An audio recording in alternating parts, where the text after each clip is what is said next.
Carolina's Field, Forest, and Water. A closer look at agriculture in South Carolina and conversations between the current and future leaders of agriculture in the Palmetto State and experts from across America. Presented by the students of the South Carolina Governor's School for Agriculture at John De La Howe. From our campus in McCormick County, here's our moderator, Lyle Fulmer. My name is Lyle Fulmer. Welcome into this edition of Carolina's Field, Forest, and Water as we begin our second edition of Conversations with Leaders in Agriculture. In 2008, the Ministry of Agriculture and Food in Norway, the Nordic Genetic Resource Center, and the nonprofit organization Crop Trust partnered to open the Global Seed Vault in Svalbard, Norway. The Seed Vault is built into a mountain inside the Arctic Circle. It is designed to store 4.5 million varieties of crops and minus 18 degrees Celsius in low humidity. The purpose of the Global Seed Vault is to safeguard the genetic material for as many of the world's unique crops as possible. Its mission is to ensure the best possible food supply for humanity by conserving crop diversity. Our guest is the Communications Director for Crop Trust in Bonn, Germany, Mr. Luis Salazar. How are you today, Mr. Salazar? I'm doing fine. I'm happy to be here. It's actually afternoon on this side of the world. Yes, sir. We were kind of bouncing around back and forth trying to find the right time that we could finally meet each other where it was both during the day and work hours. So Anyhow, how are you this morning in Germany? Is it cold? It's a little 60 degrees and sunny this morning in South Carolina. No, it's cold. It's been cold and gray. But it's the season, so you just got to deal with it. I hear that. So before we get started here, I kind of wanted to give you an introduction on your own of what your background is, and I mean how a person find themselves to be in this unique career position. Okay. As you said, my name is Luis Salazar. I am originally from El Salvador. Went to school, bilingual schools, and then I studied in the States, actually. I studied at the University of Mobile, Alabama, and then I did 2 masters. I did one in California and another one in Oregon. Background is marketing, advertising, and communications. And I did a little bit of work while I was in the States after that, in New York. Photography, writing, design. And that led me actually to be the director of communications in an agricultural university in Honduras that serves the whole Latin American continent, and was founded by, or a big part of it was founded actually by U.S. folks. It's called Zamorano University. I was there for 5 years, and then, I came to this side of the world. Quite by chance, I found this institution. The Crop Trust is it's actually turning 20 this year. It's a young organization. And I joined 10 years ago. I like the mission, I always said I wanted to work for something that gives back to the community. And the Crop Trust has a very, very targeted mission. And it's really about helping the world safeguard and make available the crop diversity that we need for food security for everybody. And my role is to help tell that story. So I get to travel and meet our partners around the world, see how they are collecting wild cousins of our food crops, see how they're taking care of the seeds in the cold room, visiting the Svalbard Global Seed Vault, talking to the media, and talking to folks like you. Crop diversity is the foundation of our life. It's the foundation of all the food that we eat. And not a lot of people know about that. You walk into your store, your market, your supermarket, and you're going to find, I don't know, how many types of potatoes or maize will you find, right? It's not going to be a lot. But there's actually, in the international gene banks, there's 45 100 varieties of potatoes in Peru, and there's 28,000 varieties of maize in the international collection in CIMIT in Mexico. And that's complementary to what the USDA has in the States in terms of maize, for example. So there's a lot of diversity out there in the world. Yes, And sir. and we have to preserve it all. We need to preserve it all because we don't know what traits each of these have that we will need 10, 15, 20, 100 or 200 years from now. And that's what gene banks do. We don't do it. The Crop Trust is around 40 people, mostly based in Bonn. We work with partners that actually do the work. Okay. Alrighty. So you started talking about gene diversity and the amount of different varieties of just potatoes alone. So I mean, how much can the seed vault actually hold together? And does it hold more than just seeds? Because I mean, just like potatoes, it's not an exact seed. It's more of the eyes on the actual potato that actually grows the produce. And I mean, some other plants that don't have seeds. It's the actual fruit or Yep. whatever itself. So does the seed vault, and how much can the seed vault contain, and does it hold more than just seeds? No, it's a great question. And not many people know about that, but yeah, I mean, you would know it. And this is good. This is a good question. Okay, so I'm just looking at my notes here. The seed vault holds only seeds, and it has a capacity to store 4.5 million varieties. That's 2.5 billion seeds. And we right now have 1.27 million seeds. And in February 27, we're welcoming a new batch of depositors. It holds mostly seed diversity of food crops. What happens to potatoes, to yams, to cassava, to banana, to all these roots and tubers?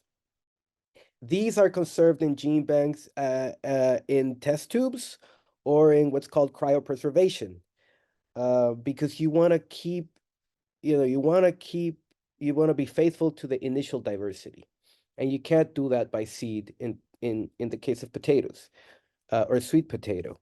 You can conserve seed. There's some seed of sweet potato seeds and seeds in Svalbard, but it's not optimal to be sure that you are conserving that diversity, right? And there are plans to see how we develop sort of a cryobank for the world, but it's not quite there yet. So for now, there's a backup for seeds, and there's still a lot of work to be done there. I mean, 1.27 million seeds is already a lot, and it's great. But you take, I mean, just look at what's happening today around the world. You take a look at Ukraine, you take a look at Yemen, at Sudan. These are countries that are struggling, that are going through very hard times, and their gene banks, for the most part, largely, there have not been backed up elsewhere.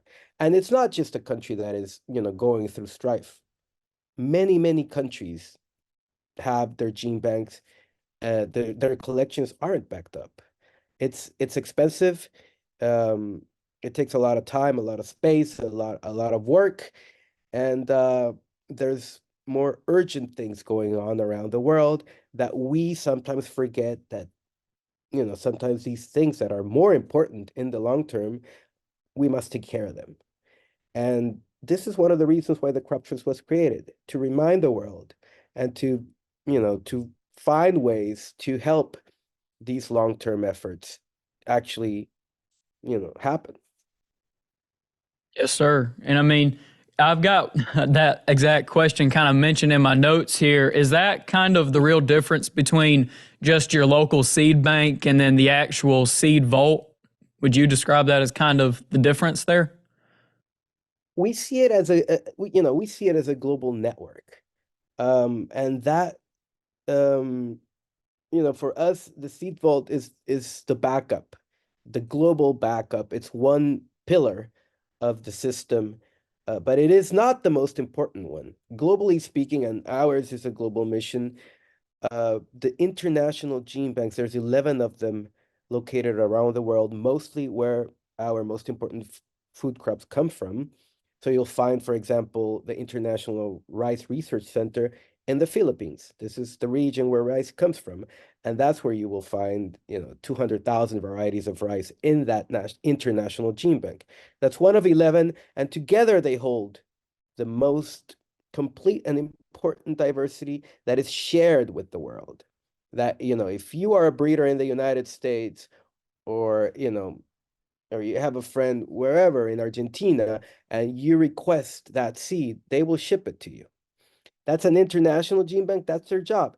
The USDA has a wonderful gene bank system, but that holds, around 10% ballpark figure of, what a country would need to be sustainable. So we live in an interdependent world. Nobody can hold all the diversity that they need to be self-sustainable. And that's why these international gene banks exist. And we work under the framework of what's called the Plant Treaty, an international plant treaty signed by 150 plus countries, the US included, under the FAO, that agree all diversity related to food crops can cross borders, can be shared, because it's a human right for us to have access to it. It's food. Um, so coming back to the national gene banks, like the USDA system, it's looking inwards. It's trying to find, it's saving material, exploring it, and serving farmers in your country, right? And this is how the gene bank in the Netherlands or in Germany or in Peru are going to do. But it's a system. So if the US knows that they can access all this diversity of, I don't know, wheat from the International Gene Bank based in Morocco, then they don't need to safeguard it all. They can just request what they need. And that's all tied to information. That's gene banks need information on what all these seeds have. It's called passport data. And then there's, your community seed banks, or you can have your own seed bank, an individual seed bank, and you can share it. You can multiply it and share it, or you can make your own crosses, and you are part of that system. So if you have something and you want to share it and back it up in Svalbard, the first thing you would do is try and share it first with your national gene bank. We get these sort of questions all the time in the crop shift, and this is what we say: reach out to your national gene bank. And then that's how, there's a network. Svalbard is the backup, but usually we request a gene bank to have a one level backup first before sending it to Svalbard. Svalbard is actually a second level backup system. Why is crop diversity such an important part of not just this global cause, but an important part of our everyday lives? Crop diversity, in crop diversity, we will find the ways to adapt to a changing world. We live today, we live in a world where population is exponentially growing. We live in a world with a changing climate, where our seasons are shifting and our farmers don't really know how to respond, when to plant, when to harvest. It's making it, I mean, it's always been a gamble for farmers, but it's making it more and more difficult. And what we're seeing is that diversity, as it has done in the past, is providing us with answers, with the traits that we need. So part of the job that the Crop Trust does is as I said before, we don't want museums. We don't want gene bank museums. We don't want seed museums. We want this material to be used. In wanting it to be used, we've been working for more than 10 years now in what's called pre-breeding. We're supporting kind of rogue breeders, plant breeders that are working with the wild relatives of our food crops, and they're exploring these plants that were seen for so long as weeds, as pests, as something that you didn't want. And they've survived for a long time on their own, all kinds of things that nature and humanity have thrown at them. So they are the most resilient, you know, uh, cousins of our food. And so we're going there, we're asking our pre-breeding partners to go in there and explore them and cross them and see what we can find. And we're seeing that um, drought resistant, heat resistant, frost resistance, salinity resistance can be found there. And already last year and the year before, we're seeing that we've been able to support the release of varieties that are helping farmers in Morocco, in Peru, very soon in Chile, in Vietnam, in other places, with these new varieties that have a little wild in them, that those traits have been picked up from these and now are part of our food. And we need more of that. Why? Because we need to do more with less. We need to produce and have more food with less water, with less land, with less fertilizers, with less of everything. So we are demanding a lot more out of our crops. And crop diversity can help us achieve that. They can be more nutritious. If they produce more, then we don't need to expand the agricultural frontier because we can produce more in the same amount of land.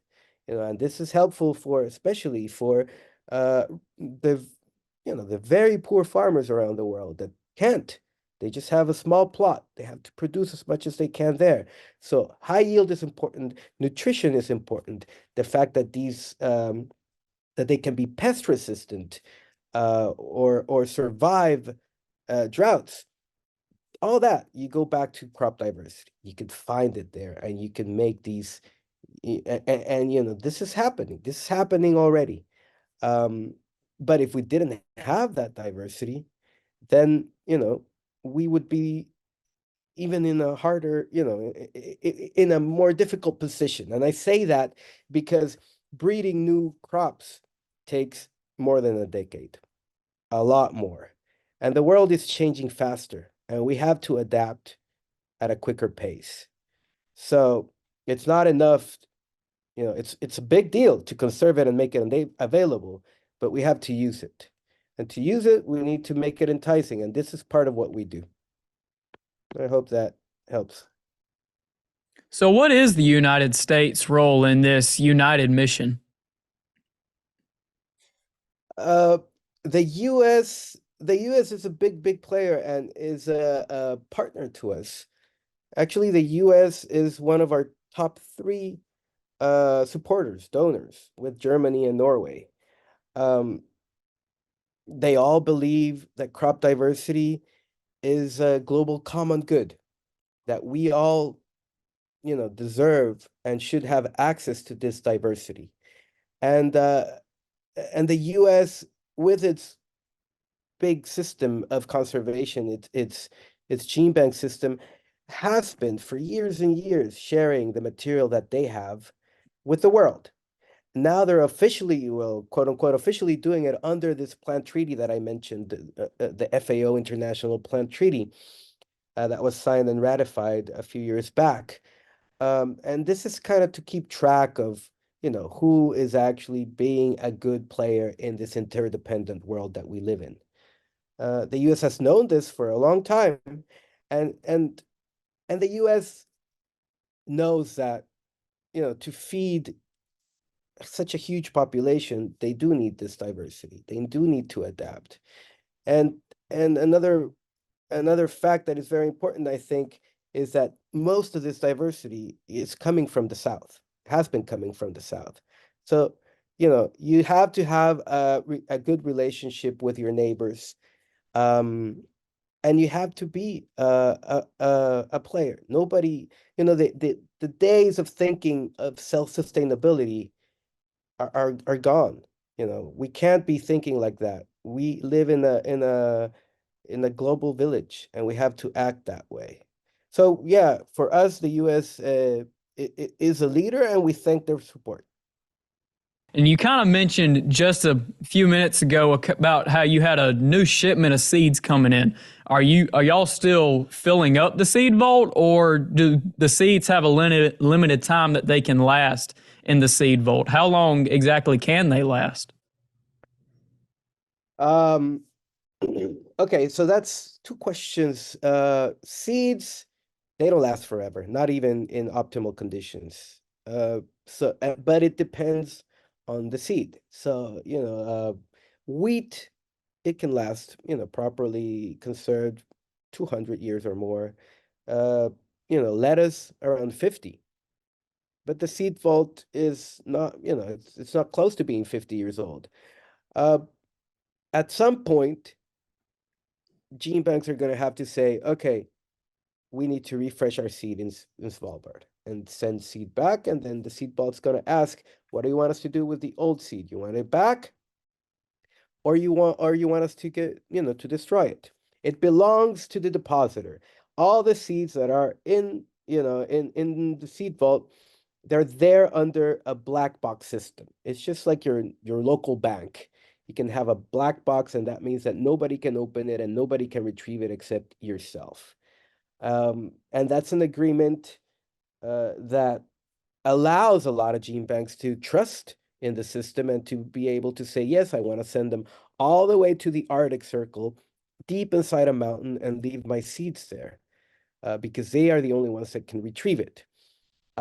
Every year, we open the seed vault at least 3 times a year. The first one is always in February, and this is a voluntary deposit. So, we don't know exactly how many gene banks are going to be sending material every time. The crop trust does help. We have a project right now, a 10-year project funded by Norway, that one of its pillars is to help what we call, at least internally, non-traditional gene banks. And these are universities, NGOs, small scale actors that save diversity, and we're helping them to regenerate it, to refresh it, put it in the ground, make a safety copy in their national gene banks, and send a copy to Svalbard. This way, we're adding more diversity, not only in terms of seed, but in terms of the players that have a role to play in making sure that we as a global community have this diversity safe and secure.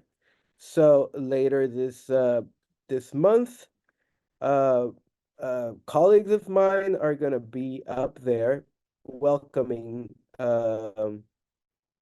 these 23 depositors from 18 countries. And actually, 12 of them are going to be from Africa, which is a first time, and it's great. It's real interesting. And just really quick, while we're still on the topic of seeds, can genetically modified seeds be stored in the seed vault, or is this a strictly non GMO facility? It's a strictly non-GMO facility for several reasons. One, by law, Norway does not allow, genetically modified materials to come into the country. Second, you as a gene bank, if you agree to back up your seeds in the seed vault, to do that, you sign an agreement, and in that agreement, you say that you, from your home gene bank, are making available your diversity to the world. Genetically modified seeds are, I would say by definition, private sector development with a lot of money invested in them, and thus they're not willing to share, all that investment. So they wouldn't be interested in, in this sort of arrangement where you have to share it with the world. Because that's how they make their money, right? Um, yeah, I think those are the main two reasons.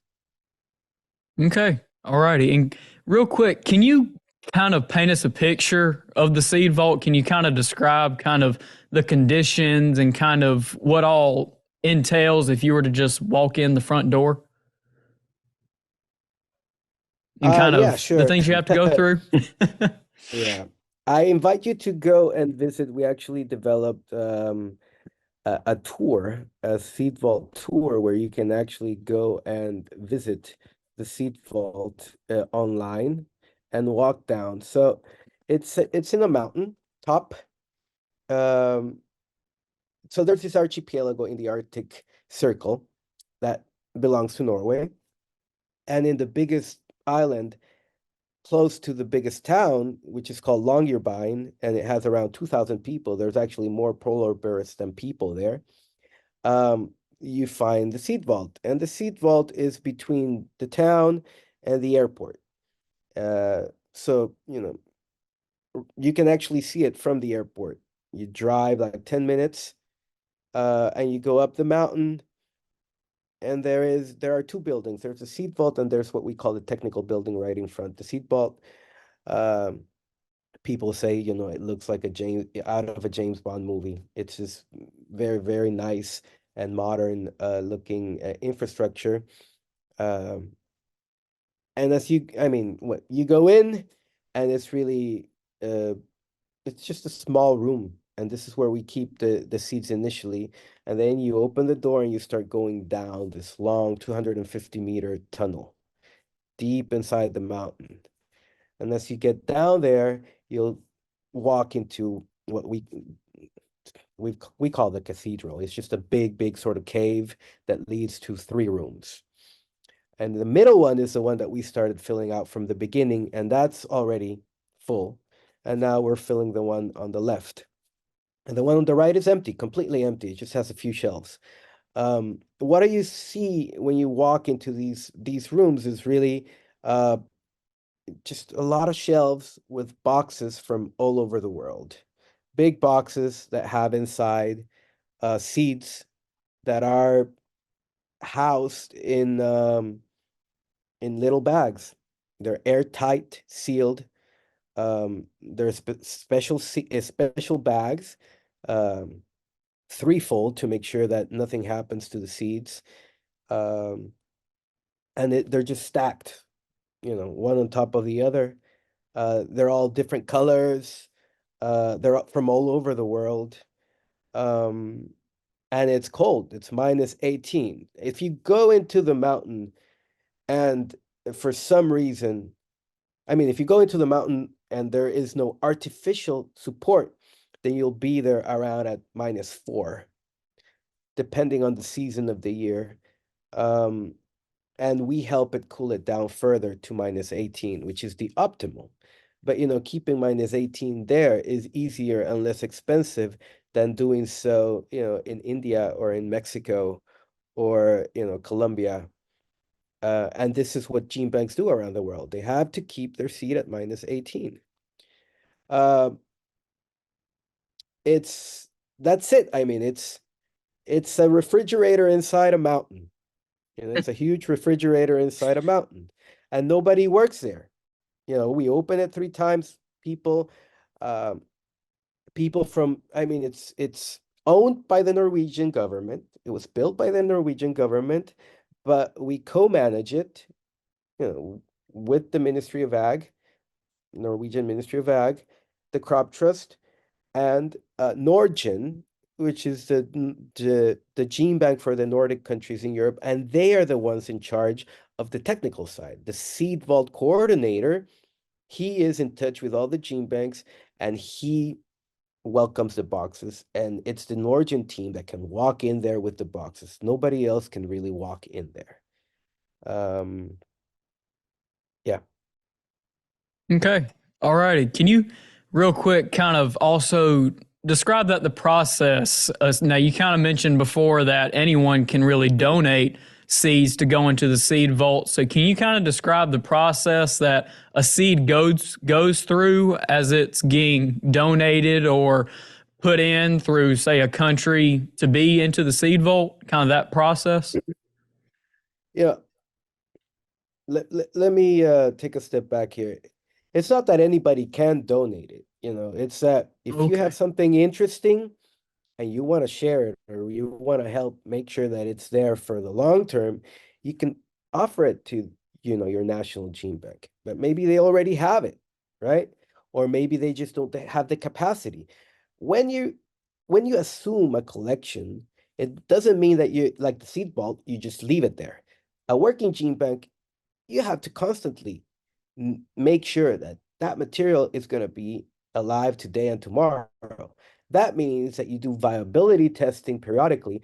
And if that viability, if your seeds fall below 85%, already that means that you have to put it in the ground and refresh it, go through the whole drying and put it in a dormant system, and then put it back in there. And the gene bank is not made just to house it. It's made to make it available so that people actually use it, so that it has an impact in our lives. That means that that material needs to be available. So if I say 4,500 varieties of potatoes are housed in the International Potato Center in Peru, they have to have, 85 or 90% of their collection really available. So if a researcher says, I want that weird potato that came out of, the Chilean desert mountains, they'll say, yeah, we have it, right? But coming back to your question, I mean, if you're a national gene bank or let's say you're an NGO, you're going to multiply your seed and you talk to the National Gene Bank and you say, I want you to house this for me. They can house it in two ways. They can house it as a black box. That means that they just receive it and they put it there. Or they can include it in their collection. Actually, part of the national collection, and that is tied to an information system that says, all this new material is coming from so-and-so. It was collected in these years. It was collected in these locations. It's this kind of crop. And all the basic information that can help a breeder or a user select what they want. Because if you want to improve a potato, you're not going to ask for 4,500, you're going to ask for these specific ones that grow in more of a tropical weather or can grow at X altitude, or that are going to give you this color of flesh or whatever the traits that you're looking for. If it goes into the collection, then you say, okay, I want that to be part of, be backed up in Svalbard. Or the actual National Gene Bank just puts it in their rotation and then just says, I want, this is going to be backed up. So out of the refreshing of the seeds, they make a selection, they prepare the packages, they reach out to the seed vault coordinator and they say, I want to send some seeds. And he walks them through the whole process. But basically, it comes down to this one document that the gene bank agrees. You're going to ship it. You say that same material is going to be available for users around the world. And you send with the shipment, or in parallel, digitally, you send the information of what you're sending inside that box. And then you ship it, DHL or whatever service. They get it there by plane. They put it through X-rays just to make sure that this is only seeds that they're getting. Nobody opens the box. Box goes in a truck up to the vault and down either by hand or a trolley to the cold room. That is really the process. It's what we want is to have as much unique diversity. So we're trying to avoid duplication of material, which is not that easy. But as information systems and as gene banks talk more and more with each other, that is helping to weed out useless. I mean, it's good to have duplicates, but it's pointless to have, a lot of them that are just wasting resources. Alrighty. So, is there any kind of internships or work opportunities that constantly open up, or is it more of a once a year or very rare kind of thing? It not related to the seed vault, that's for sure. I mean, because nobody works there, I mean, Yes, sir. like I said, it's really the seed vault coordinator flies up. Maybe he'll take one or two of his colleagues to help with the boxes, but that's it. It's not a working gene bank. The Crop Trust has some internships. Sometimes there's not a program. There's not a program that people can apply.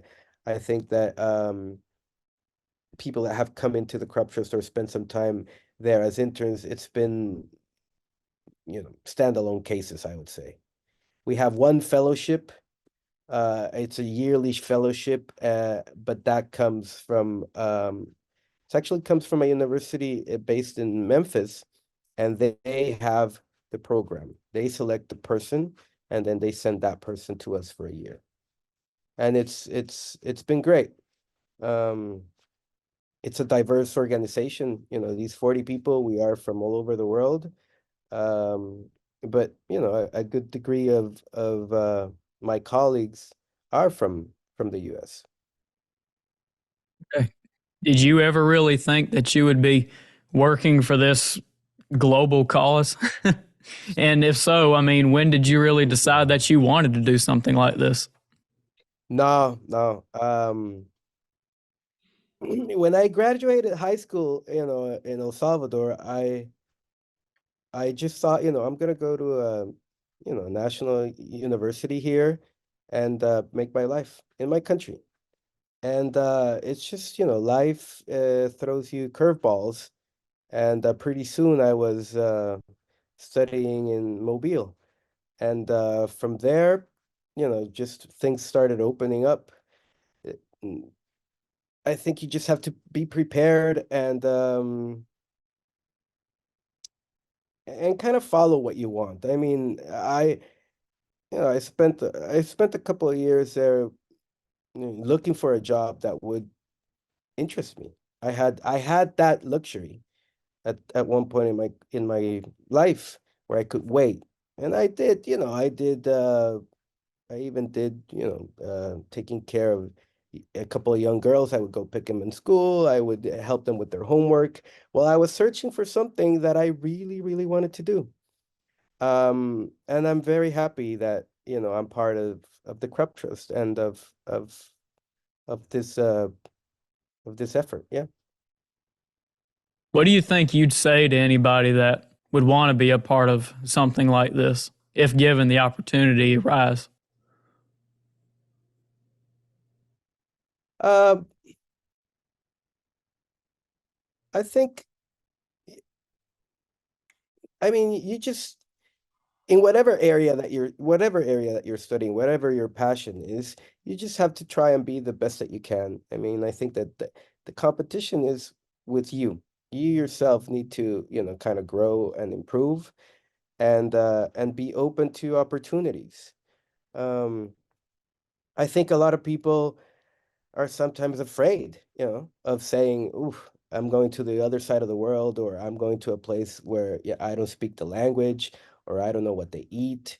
Um, and I think that you have to, if that's what's stopping you, then you just have that's the easy part, you know. You just have to say, "Let's do it." Um, it is competitive. I mean, the this kind of world is it's very small. I mean, especially in the science. You know, it's a small community. I mean, in my travels, I've been meeting people, and all of a sudden I meet them again. You know, they it's a small community, and they help each other out. Um, and you just kind of have to find a way to go into these areas that would interest you, and that is, you know, crop diversity, it's conservation, it's use of diversity. Um, there's not one way of getting in there. I've interviewed gene bank managers, and they come from different scientific backgrounds. Um, and yeah, you have to, when it comes, you have to take the opportunity. And I think that'll do us on this edition of Carolina's Field, Forest, and Water. And I'd like to give a special thank you to our very special guest, Mr. Luis Salazar. If you would like more information on their organization, or if you'd like to take a virtual tour of the Global Seed Vault, visit their website at www.croptrust.org. I'm Lyle Fulmer, and tune in next time for another special edition of Carolina's Field, Forest, and Water. Carolina's Field, Forest, and Water. A closer look at agriculture in South Carolina and conversations between the current and future leaders of agriculture in the Palmetto State and experts from across America. presented by the students of the South Carolina Governor's School for Agriculture at John De La Howe. For more information on the South Carolina Governor's School for Agriculture, visit our website at delahowe.sc.gov.